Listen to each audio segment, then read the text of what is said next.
کیا آپ جانتے ہیں کہ رمضان اور قرآن کا رشتہ صرف تلاوت تک محدود نہیں؟ یہ رشتہ وحی کا ہے، ہدایت کا ہے اور دلوں کی تبدیلی کا ہے۔ اللہ تعالیٰ نے رمضان کو اس لیے منتخب کیا کہ اسی مہینے میں قرآن نازل ہوا۔ جی ہاں، قرآن اور رمضان کا تعلق ایک تاریخی واقعہ نہیں بلکہ زندہ تعلق ہے۔ اللہ تعالیٰ فرماتے ہیں، رمضان وہ مہینہ ہے جس میں قرآن نازل کیا گیا۔ قرآن کا نزول سب سے پہلے غار حرا میں ہوا، جہاں ہمارے پیارے نبی حضرت محمد صلی اللہ علیہ وآلہ وسلم عبادت میں مشغول تھے۔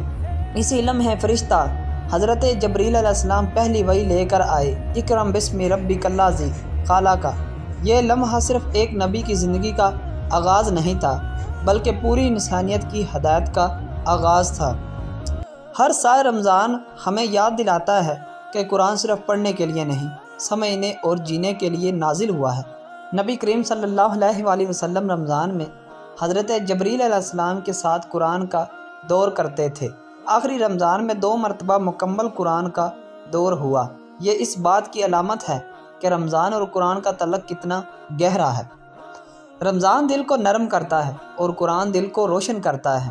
جب بندہ روزے کی حالت میں قرآن پڑھتا ہے تو وہ صرف الفاظ نہیں پڑھ رہا ہوتا بلکہ وہ اللہ کا کلام اپنے دل میں اتار رہا ہوتا ہے۔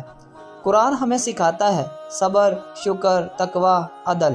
رمضان ان صفات کو عملی زندگی میں لانے کا مہینہ ہے۔ اگر ہم واقعی رمضان کا حق ادا کرنا چاہتے ہیں تو روزانہ قرآن کی تلاوت کریں، ترجمہ پڑھیں، ایک آیت پر غور کریں، اپنی زندگی میں ایک حکم نافذ کریں۔ یاد رکھیں، قرآن بغیر عمل کے صرف آواز ہے اور عمل کے ساتھ مکمل ہدایت۔ رمضان اور قرآن کا رشتہ وحی کا رشتہ ہے، ہدایت کا رشتہ ہے اور نجات کا رشتہ ہے۔ آج خود سے وعدہ کریں، یہ رمضان صرف گزرے گا نہیں بلکہ ہمیں بدل کر جائے گا۔